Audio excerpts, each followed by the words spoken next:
support organisations with their approach to wellbeing. And I'm also a wellbeing coach, so do lots of work with individuals and groups on how they can really be their very best and kind of support their wellbeing. And Tim and I have been working together for quite a while now, and this is the second session that we've done together. So we did a webinar a couple of months ago now, so some of you might have been on that. So if you have, welcome back and good to see you again. Over to you, Tim. Thank you, Gemma. Hi everyone, my name's Tim Sismy. I have an organisation called Make Work Work Better. We're process and productivity consultants who focus specifically on how our work impacts our wellbeing. So it's I've always been interested in how when people are when people's work isn't getting in their way and when their work is not being causing them friction, they're happier. People like being good at their jobs, and but it's something that I think doesn't tend to, though things about business improvement tend to be focused more on business benefit than they do about personal benefit. So I was kind of, what if we did it the other way around? And as Gemma said, we've been working together a little while to try and change the conversation around wellbeing slightly, to focus a little bit more on the things that make our work better than rather than some of the other things that we tend to focus on a little bit more. And that's one of the reasons we wanted to do today, really, is the conversation about wellbeing is so broad and it's so disparate and different that I don't think it's any wonder that a lot of organizations struggle to get real proper traction in their wellbeing agendas, because people are talking about different things when they have that conversation. It would be great if we could just get, could you move the slide onto the icebreaker one, please, Gem?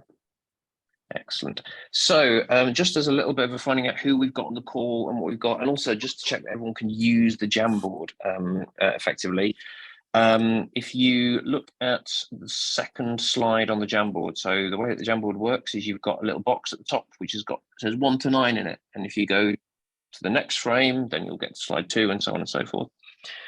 And you should be able to see some stuff on the left-hand side, some icons on the left-hand side, which are some tools for adding things to the Jamboard. And the middle one that says sticky note is just like a little virtual post-it note. And what would be just great if, as I say, just so we know who's on the call, where people are from, and to get to know each other a bit, but also just to make sure that everyone is get to grips with the technology, is just to chuck a little sticky note on here on the board, so saying who you are. So I'm Tim, and I'm from Make Work Work Better, and what makes me thrive at work, something that makes you thrive at work. And for me, that will be being able to do things, to work on things in my own way, without being micromanaged.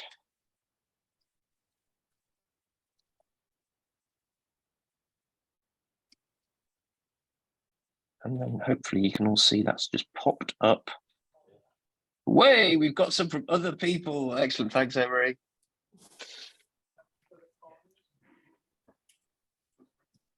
Hi, Georgia.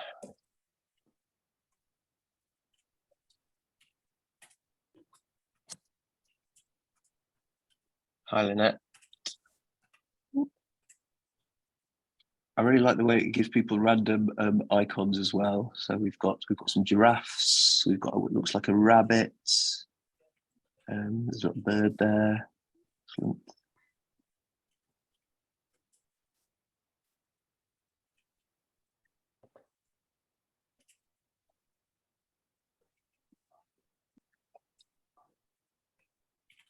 So there's a really nice sense here about people making a difference and helping others, and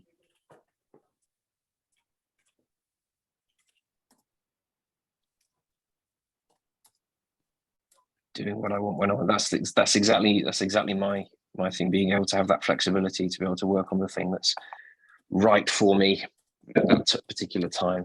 I find that really I realized that was very important when I no longer had it at one point.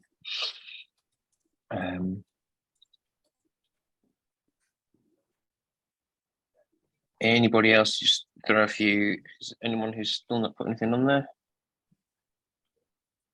We've just had a couple people join us, Tim, so I don't know whether you just want to re-put the link back into the chat. I totally will. Oh, yeah. So for those that have just joined us, welcome. We've got a Jamboard that we're doing today. So if you click on the link that Tim's just put in the chat, then a Jamboard will come up and you'll be able to put sticky notes, because we're trying to make this session as interactive and get you all as involved as much as possible. So hopefully that will work for you, and you can see some of the sticky notes that some of the people on the call have already put up.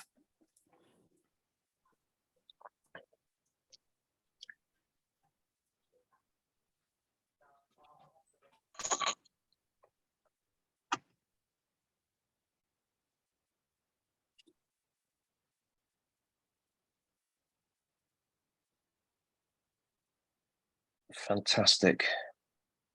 Okay, I'll just give it a couple of minutes just for, or 30 more seconds for the new arrivals to just drop their notes on the Jamboard, and then we'll move on.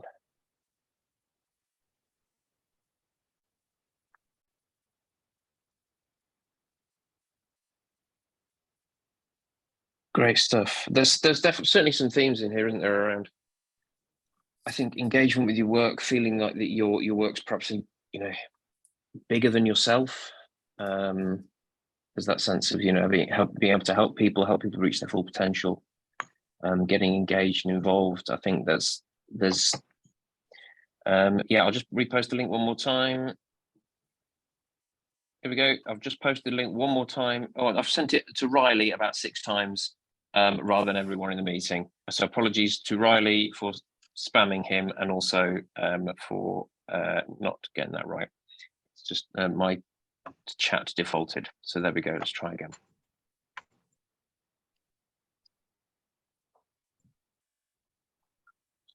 Okay.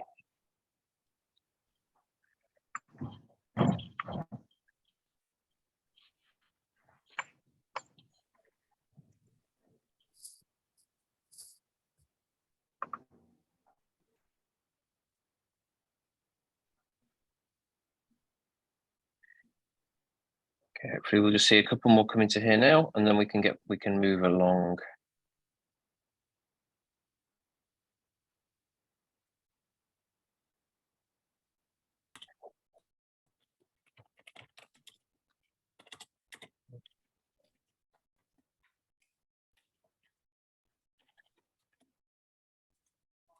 Shall we move along, Gemma? Yeah. So as Tim said at the start, well-being means so many different things to so many different people. And I think if you put well-being into Google, you just get hundreds and thousands of different ways in which people define well-being, different definitions. And it's no wonder, and that's kind of why, as Tim said, why we wanted to do this session today. It's no wonder that we're kind of confused and don't really know where to start, and think that well-being is really, really complicated, because it means so many different things to so many different people. So what we wanted to do was just understand a little bit about, what does well-being mean to you as an individual? So personally, what does well-being mean? And then thinking about a work context, what does well-being mean kind of to you in that work context? So again, if you can go back into the sticky notes and put your comments around, what does well-being mean to you, and what does well-being mean at work, and we can see if we've got any similarities, or if like when we put things into Google, it all seems everyone has a different view of well-being. And this is on slide 3 of the Jamboard. So if you move along using the buttons at the top to move on to slide 3, then yeah, what does well-being mean to you, and what does it mean at work?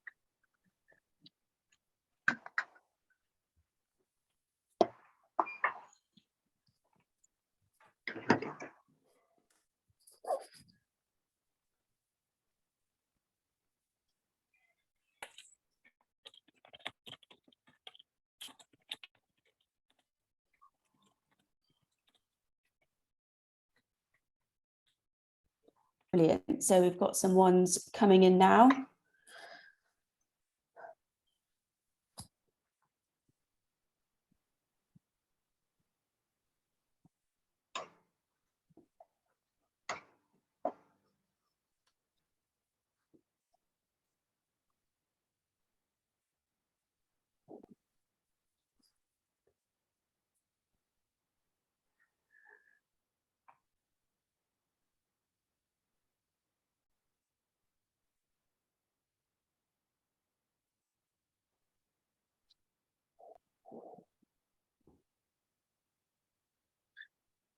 Excellent. Feel free to Brilliant. move your post-its around.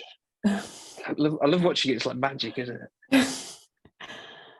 So let's have a look at some of the ones that we've got. So what does well-being mean to you? Mental wellness and psychological safety. We've got not feeling anxious, being at my best most of the time. That links a little bit to that one about feeling good, kind of about myself. A general sense of well-being physically and mentally, being happy and content. Accepting and moving with the ebbs and flows of life, mental, financial, physical, absolutely. Got yoga and meditation.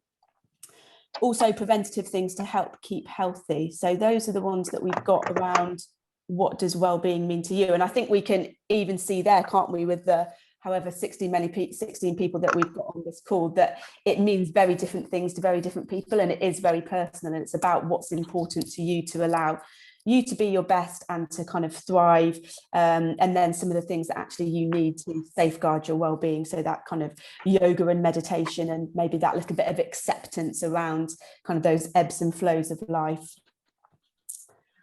And then what have we got at work? So we've got being confident in decision making. Good. Number 10, thanks. Got making sure others are okay, looking out for people, feeling fulfilled and appreciated, knowing you're making a difference. So that's back to some of those that we shared at the start around what is it that makes you thrive, and it's that giving to others and making a difference. Sense of feeling supported within a reasonable and healthy level of challenge, able to manage what and when I do things and doing something I enjoy. We've got creating a work environment where everybody's able to do their best. So again, themes that are coming out there and some things that are quite similar, but thinking about all those ones around well-being at work, it does mean something very different to everyone. I suppose that's our challenge as individuals who are looking after well-being and looking after people for our organisations, when there's so many different viewpoints and so many different things that people want from an approach to well-being. That's when it makes it tricky for us to know even where to start. How do we know that we're having an impact? How do we know that we're doing the right thing by our people? How do we start to measure some of these things? How do we measure people feeling fulfilled or enjoying what they do or feeling supportive? Kind of these are a lot of the challenges that we find when we're speaking to people, every week, about where people are struggling in terms of their approach to well-being. There's a nice thing that crops up a couple of times in here as well. This is this idea of flow and this idea about being in. So that the one at the bottom right down by the Next Steps logo, it says feeling a healthy level of challenge, a reasonable healthy level of challenge. And Steve talks about flow as well. And we talk about providing the best work. That from a work perspective, I think that's the trick, isn't it? That balance of feeling like you're challenged, so you're learning, but not feeling like you're so challenged that you feel anxious. That's I think that's something that anyone who's managed people at any point will have found, is how do you draw that line? So yeah, really, I guess interesting to see that come through a few times as well. Brilliant. Anyone else want to add anything further before we move on? No? Okay, thank you very much, everyone. So we've just found a couple of definitions that we use and that we talk about. So the first kind of more general wellbeing definitions, and I really like the simplicity of the one from the Oxford English Dictionary. So it's just about being comfortable, healthy and happy. And actually, when I do this exercise with a lot of people, the word happiness comes out a lot. It's that feeling of content. I think someone put it on the slide before, but just that ability to kind of feel happy with yourself and with life. The World Health Organization, they focus a little bit on realizing potential and being able to cope with the normal stresses of life. So I think, again, some of those came out in the things that you put on earlier. And then it does link a little bit to being able to work productively and fruitfully and being able to make that contribution. And again, that links back to a lot of the things that you put down around being able to make a difference and really being able to kind of contribute and support others. And then the one from the New Economics Forum, it's around how people feel and how they kind of function, and that being on a personal level. And I think, again, what came through is this social level, actually being sociable and having good relationships and good support networks and structures is really, really important for our well-being. So I think that's something for us to consider when we're thinking about well-being within our organizations, how we can really build those great social connections and build those really, really good relationships, because we know they're so beneficial for our well-being. So those are just a couple that we wanted to share. And then these are a couple of well-being at work definitions. And again, these are really, really difficult to find, really, but these are a couple that we like. So CIPD, creating an environment that actively promotes a state of contentment, benefiting both the employees and the organisation. And I really like that one, because I think, you know, organisations can often maybe focus too much on what the benefit is for them and not thinking about, you know, the employees and actually what's really important to them. And I think then in other circumstances, the whole focus can be on what do we need to do for individuals, but not then linking it back to the broader organisation. So I like the fact that that definition touches on both of those things. The International Labour Organization, so they talk about all aspects of working life. So the quality of work, the safety of the physical environment, how people feel about work, the climate and their work itself. So again, I think some of those things came out and were important to you. And then finally, the ISO 45003, this is around fulfillment of physical, mental, social and cognitive needs and expectations of a worker relating to their work. Tim, anything else to add? Yeah, I think I didn't put the footnote on the that ISO 45003 one. I kind of wish I had done now, because the footnote does point out that things that are related to people's work can impact their well-being outside of work. And I like the fact that it does it that way round, because more often than not, I think the assumption is when we're thinking about well-being, we tend to think about how someone's well-being outside of work impacts their well-being at work, like your mental health is something you bring to work with you. But there's a recognition in the ISO 45003 definition that actually it works the other way around as well, that if people's well-being at work will impact their well-being outside of work. I also like the fact that it deals with needs and expectations. So there's something around this the contract, whether that's your actual paper contract or your psychological contract with your employer, around what are you going to get from your work? What are you going to what should your expectations be of your employer and of the place that you work, given that we spend so much time there, you know?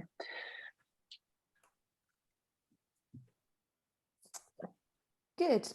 Shall we move on, Tim? I think so. I suppose I'd be interested. Does anybody have any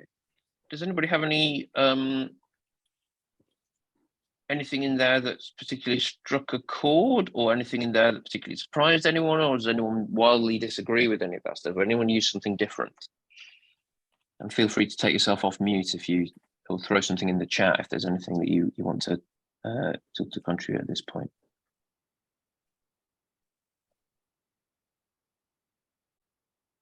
Or not, let's move on, yeah.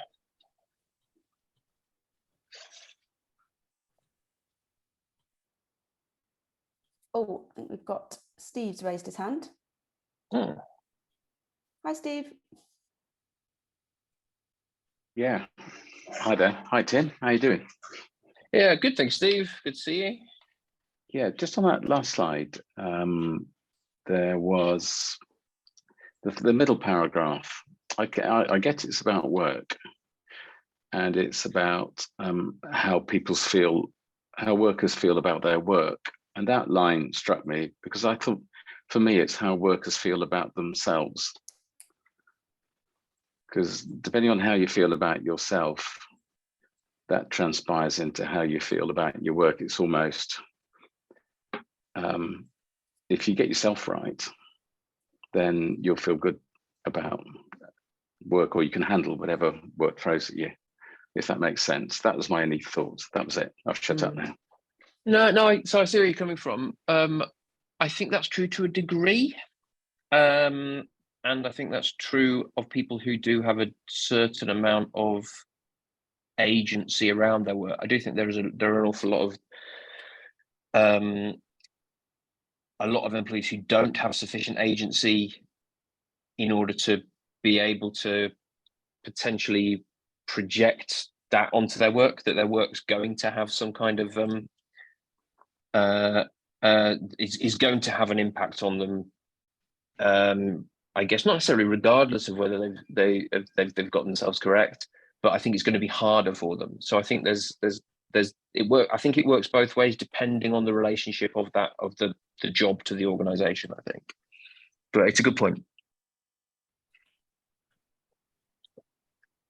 Fire drill going on, so I'll shut up. Oh no. At least it's fire drill. And Kerry, if you're interested to learn more about ISO 45003, it's kind of my jam. So feel free to drop us a line and we'll have a chat about it after the session. So yes, let's carry on. So what we thought would be interesting to do here is to just get a little bit of a sense of what what different things do our organizations do for well-being. I mean, given that we've thought about like what do we feel constitutes well-being and well-being at work, what do we do broadly speaking as organizations for the well-being of our employees?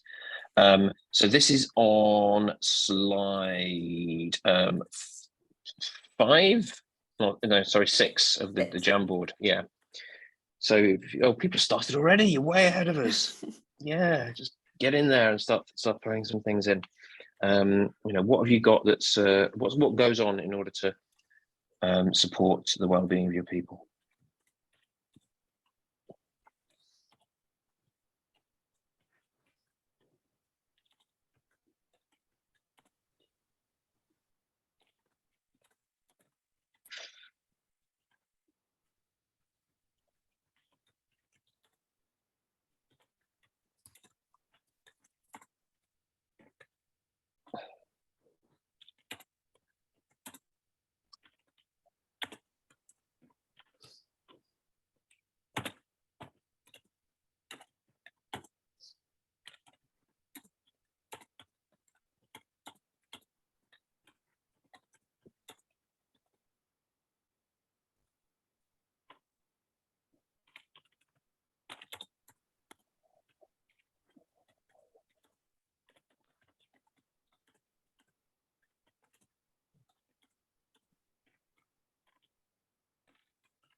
Brilliant. So getting lots of things coming through now.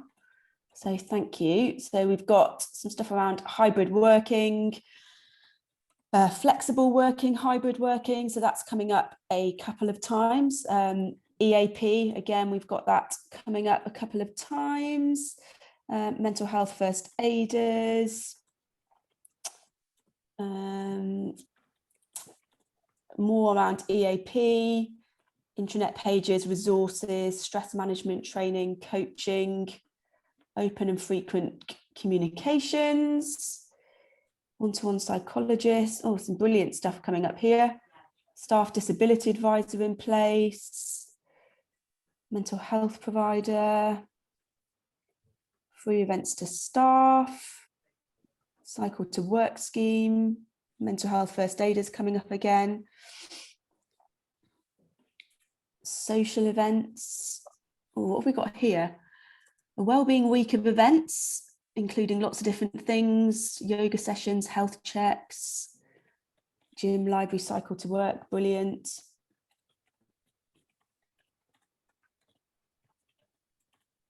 Keep those coming if you've got any more. Thank you very much.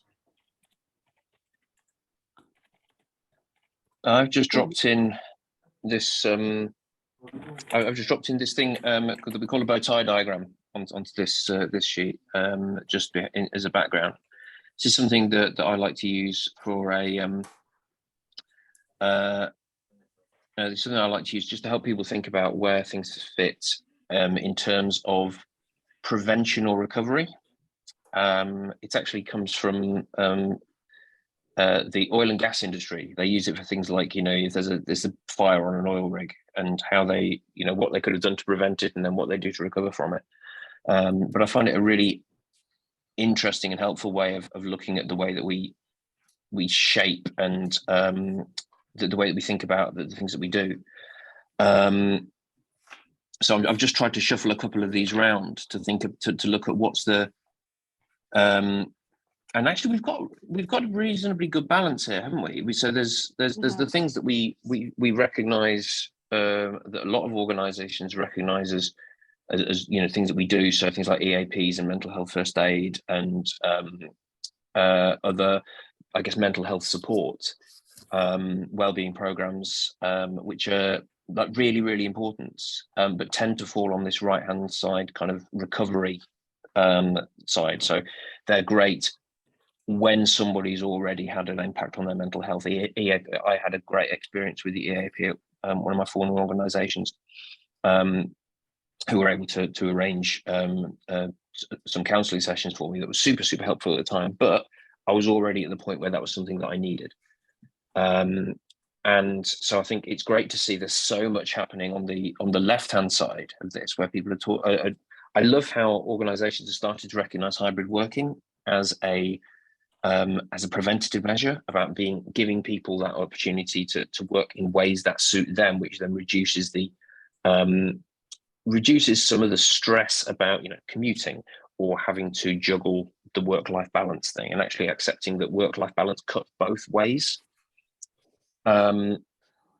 And so some of the things around process streamlining, love that. One of my favorite things to talk about is how the way that our work being difficult is something that just becomes stressful and gets in our way and stops us from doing our best kind of work. Open frequent team communication, so making sure that people are understanding their work, and actually providing certain, taking away some of this. I love this idea, taking away some of these trappings around around location and dress codes, and moving away from the office-centric work. If you're in an organization where that works, I have a role at National Express, and bus drivers kind of have to do their work from a bus, so that's not something that's open to them. But if in my role, I can work where I am, wherever I need to. So if you have the opportunity and the privilege to be able to do that, then the organization embracing that, I think, is a great thing. I wonder, does anybody have any observations, thoughts, comments? Someone's mentioned around the no holidays, or not measuring holidays, and that being a new concept. I think it's something that a few organisations, probably more so in America and around Europe than in the UK, are starting to do. So actually people having unlimited holidays. It's a really interesting concept, and actually, certainly from some of the research I've read on it, people probably still don't likely take all the holidays that they would do. But it's certainly that, I think it's trying to instill that culture, isn't it? That taking time off is really, really important for our well-being and to help us to rest and recover and have that time out. So I think it's a bit like the kind of 4-day working week. I think there's organisations that are trialling it, and there's starting to be a few murmurings about it. And I'm sure there's going to be a lot more research coming out in the next couple of years around whether that's something that works and whether it's something that other organisations might want to adopt. I guess my question around that, and maybe the person who popped that on the board could share.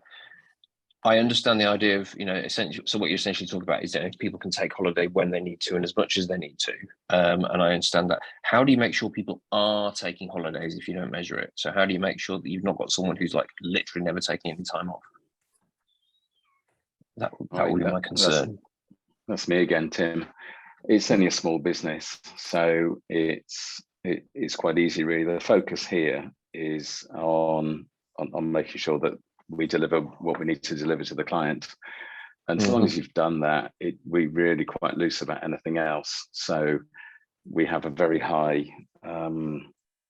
delivery rate of quality and reliable, exceedingly reliable, but that's what the focus is. So nothing else really is matter as long as you achieve the goal, as long as the client's happy. Come in when you want, go when you want. Managing by outcome. Yeah, I suppose. Yeah, we're not that clever to actually call it anything. It's just sort of become that, and it's quite a loose sort of agency type style. But yeah, I guess it is. It's managing by outcome, I suppose. Yeah, some days could be very long, and other days could be short. That's one of the things that I really hoped the COVID pandemic would make more prevalent, because people were needing to manage remotely and things like that. And I really hope that managing by outcome, which I think is the right thing to do as a manager a lot of the time, is give your people the autonomy to do the work in a way that makes sense to them, but make sure what you care about is, has it been done right at the end of the day when it's delivered. And unfortunately, what a lot of organisations ended up doing was, installing things to make sure people are sat in front of their computer for 8 hours a day. So that didn't quite work out the way that I was hoping it would, but I think it's a great thing to aspire to. Absolutely. Fantastic. I wonder if there's anyone has any thoughts, now that I've thrown the bow tie up there, around around whether there's anything in that their organisations could do more on either the preventative or the recovery side. Does this make any balance? Does this show any kind of imbalance, or does it make you kind of feel like actually we're in a pretty good place from a lot of this?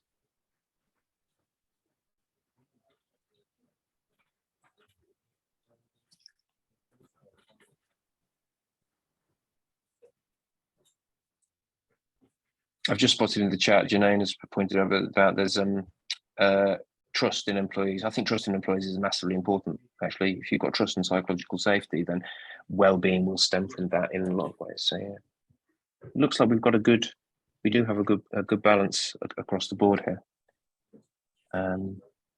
which is great. So what I wanted to think about now a little bit was actually, we're looking at all this stuff that we do for our own well-being, and I wondered if we could just skip back to what we said at the beginning. Oh, this is an interesting one. We don't carry out risk assessments on well-being in the same way as we do on safety. Should we? Damn right we should. Yes. That's what ISO 45003 is all about. And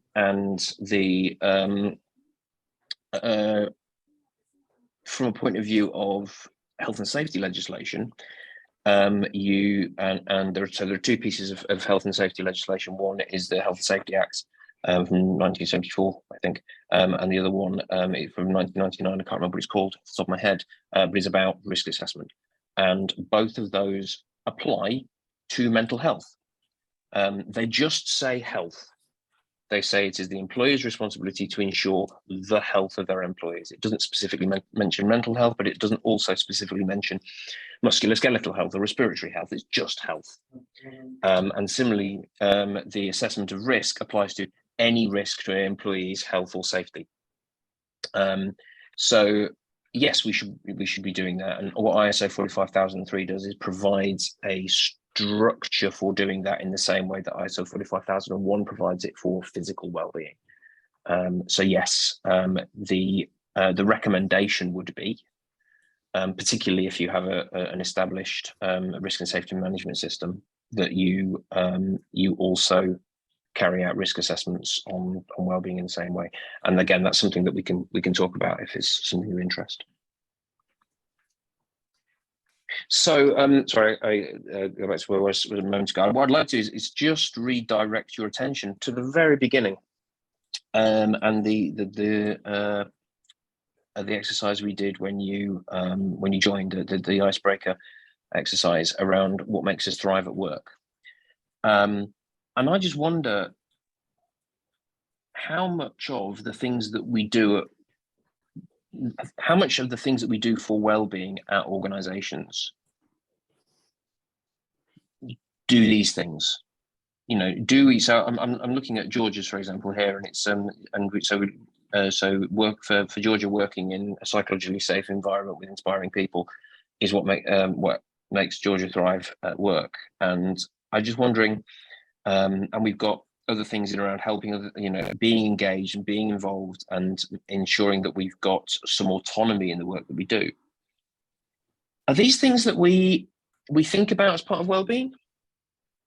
Or are these things that are like, how much of these kind of things that we've called out here, how much do you think they factor in the way that we put together a wellbeing program or wellbeing interventions?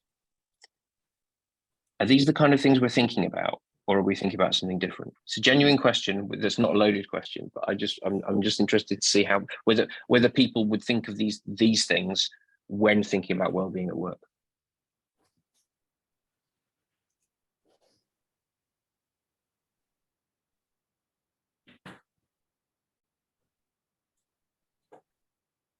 Feel free to just come off mute or to just throw something into the chat. I think they're part of well-being. I think well-being and mental health support kind of go hand in hand, and work in a psychologically safe environment. It's quite hard to measure because it's not very tangible, and it's subjective. So people think that a psychologically safe environment might mean different things, but I think it's a super important part of what helps me to thrive at work and to feel like I have a safe working environment psychologically. I mean, I'd agree. I just wonder, how do you think that's built into the way that, say, your organization approaches internal well-being? Like, do you think that's a focus of it? Yeah, definitely. Great, that's really good. What about other people? Do you think those feel like a focus of well-being planning? I think sometimes, as Gemma said at the beginning, because it's a bit of a minefield or a busy landscape, the tendency in our organisation has been to do lots of things and almost hope that something will stick. And I think I think I made the point about risk assessments. I think there's a bit about approaching things in the way that would approach a business problem, because it is a business problem, about looking at what the risks are and involving people in what the right solutions are. Because certainly there's a little bit of, I think sometimes, certainly my organisation, a bit of fear and a bit of unconscious bias of asking people what would really work for fear of what they might ask for. So I think there's a little bit of stigma still around this area, and certainly there is in my organisation. So we do lots of stuff hoping that something will help, but we're not quite sure what we're helping. So I think there's a bit of maturity of thought. I see. Yeah, and I guess there's something in that about measurement, isn't there? Georgia said about this being hard to measure, and I think wellbeing is hard to measure. But you can't make good decisions about what to focus on without measurement, really. So I think a lot of organizations end up in exactly where you've described, actually.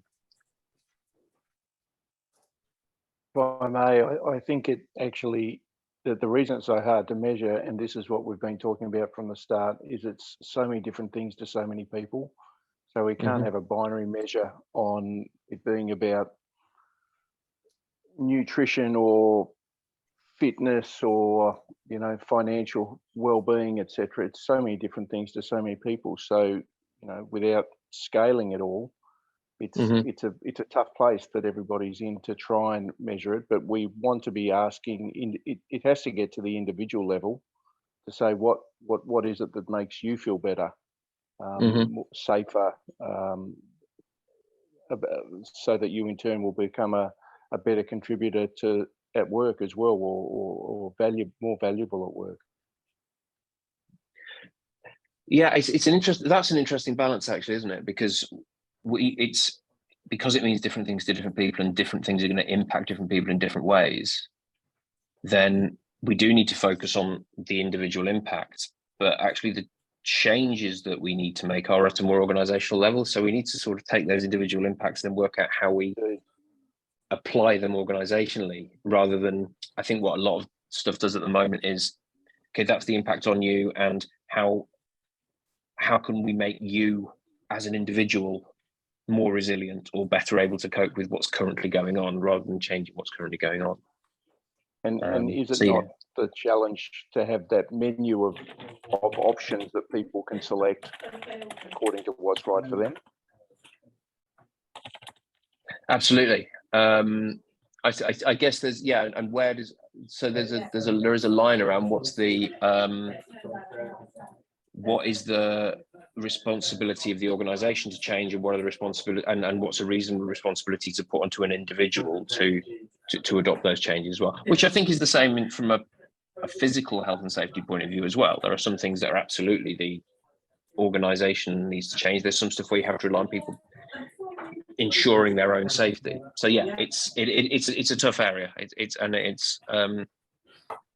one, I think there's, I don't know if there's, Gemma, you might know this, how much of, is there anything happening that we're aware of sort of research wise around that balance between like individual need and the organization?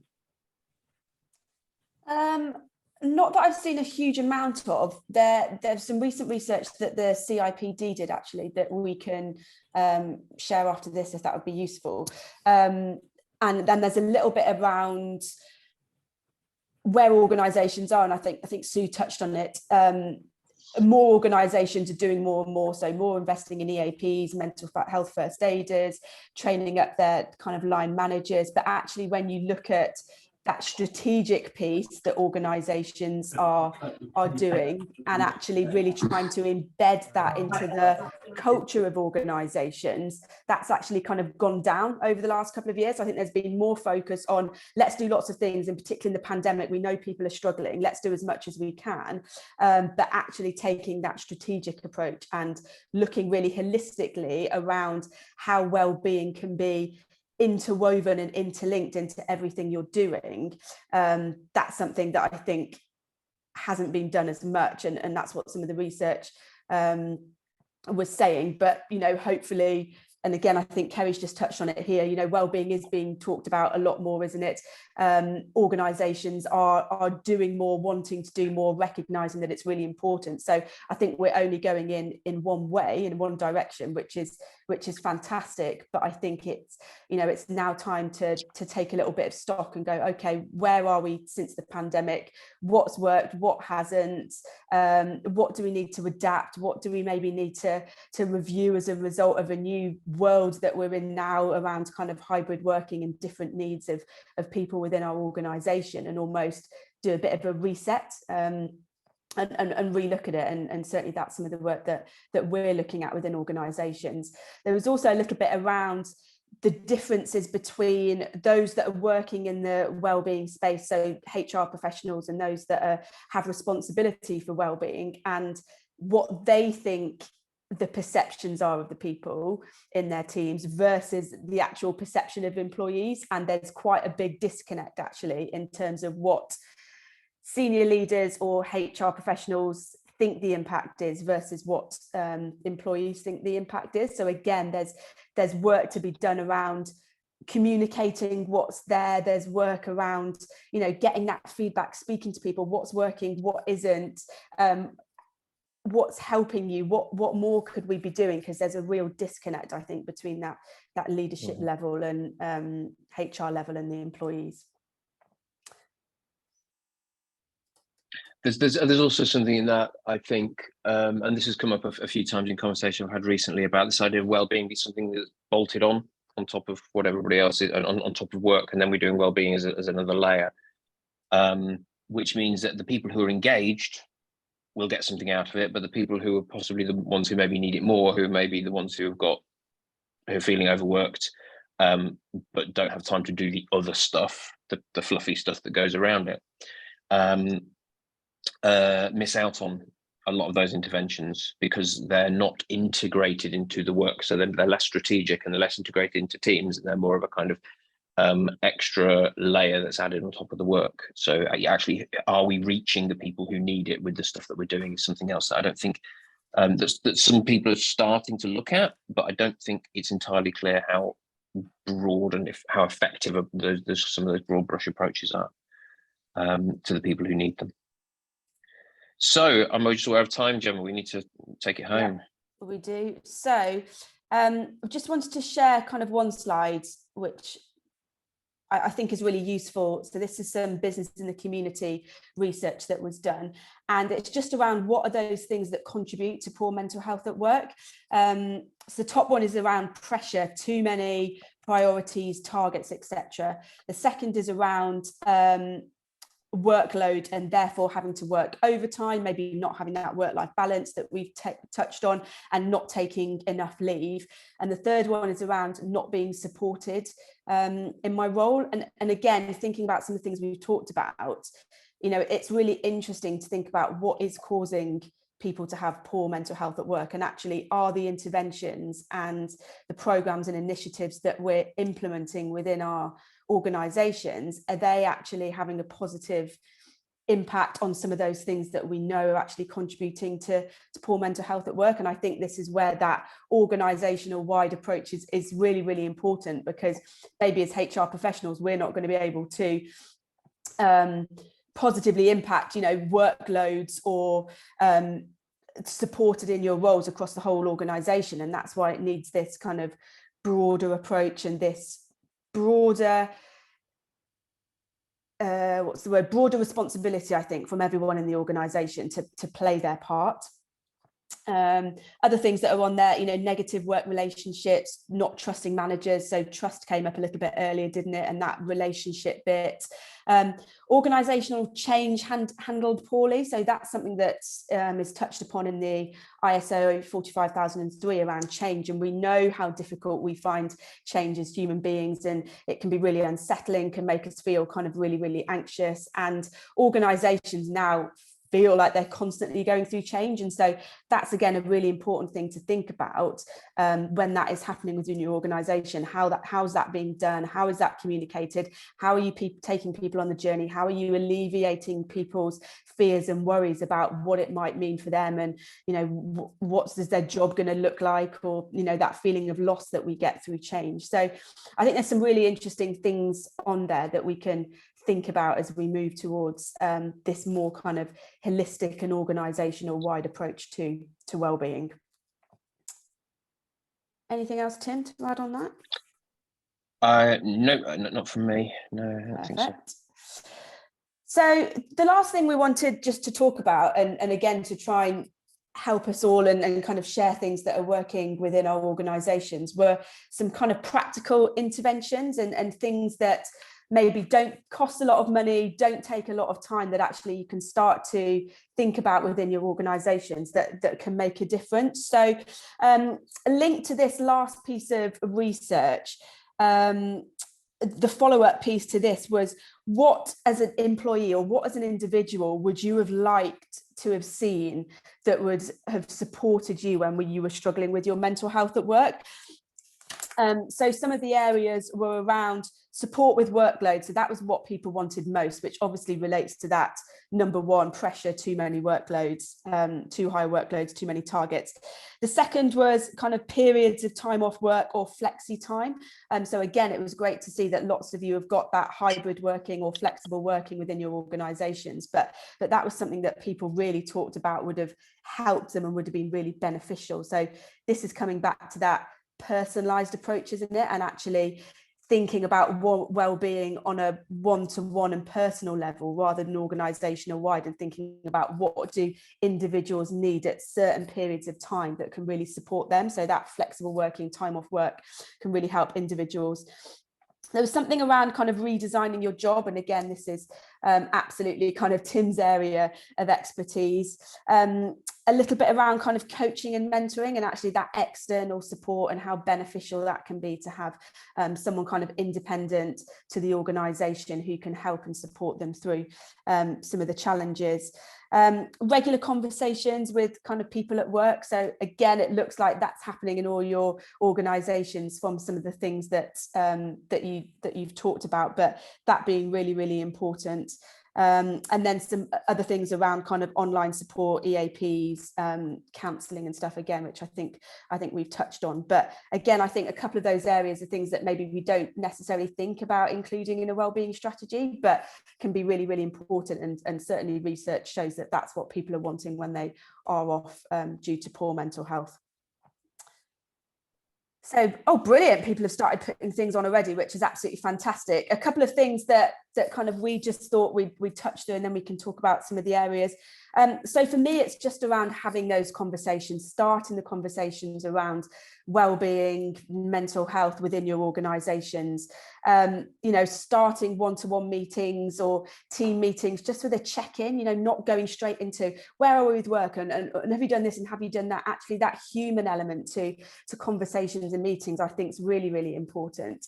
And there's an organisation that I've been doing a bit of work with, and it's coming up to PDR time. And actually, I've been having the conversation with their HR team about, do we put a well-being objective into people's objectives? So actually, there's your organisation objectives, but actually there's something specific to you around your well-being and what we can do as an organisation to support you. So that might be something that you want to think about.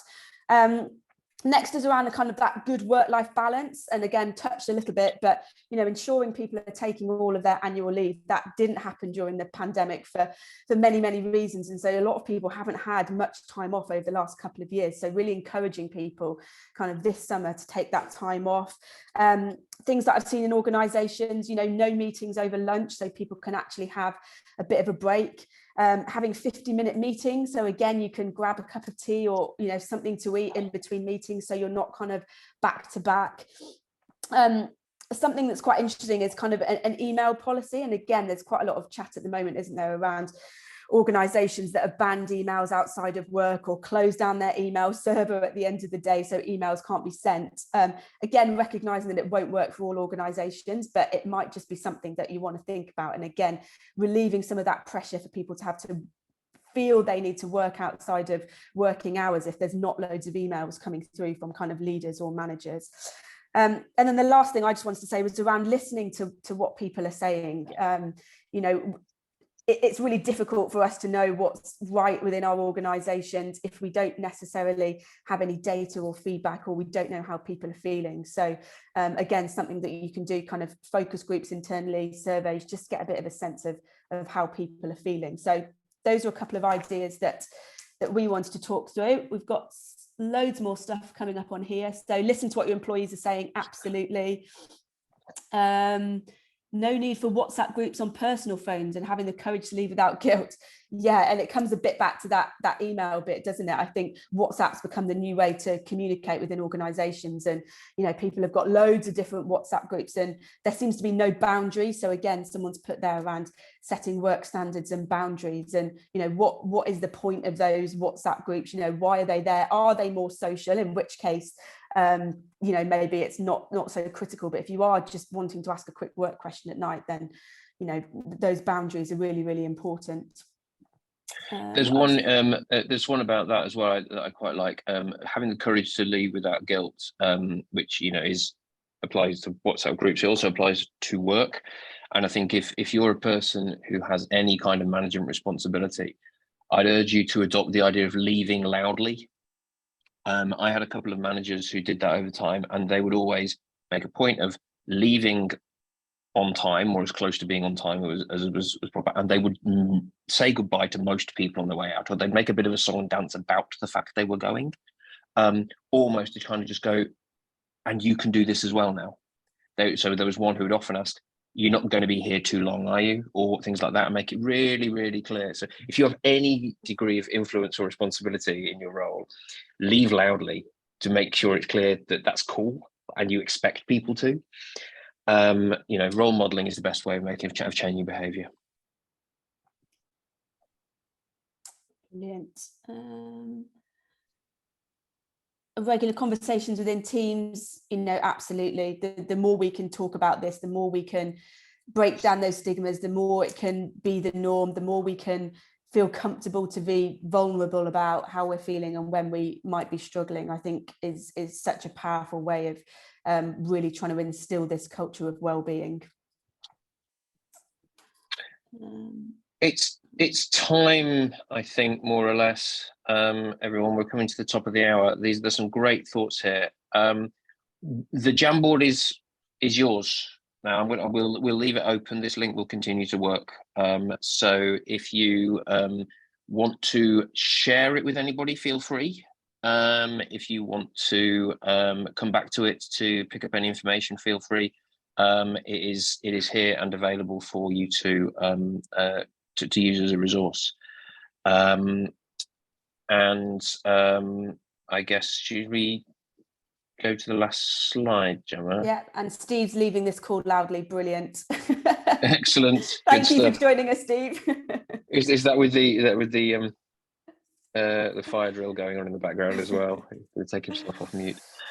Please keep in touch. You can connect with both of us on LinkedIn at our names, or if you drop a line at index@make-work.work, then that will get through to both of us. Or you can scan their QR code, and that will take you to a page that will tell you all about the work that we do, and an opportunity to fill in a little form and get in touch. But please keep in touch. If you have any thoughts, observations, concerns, questions, then please go ahead and drop us a line. But thank you for your contributions and attention today. Thank you very much.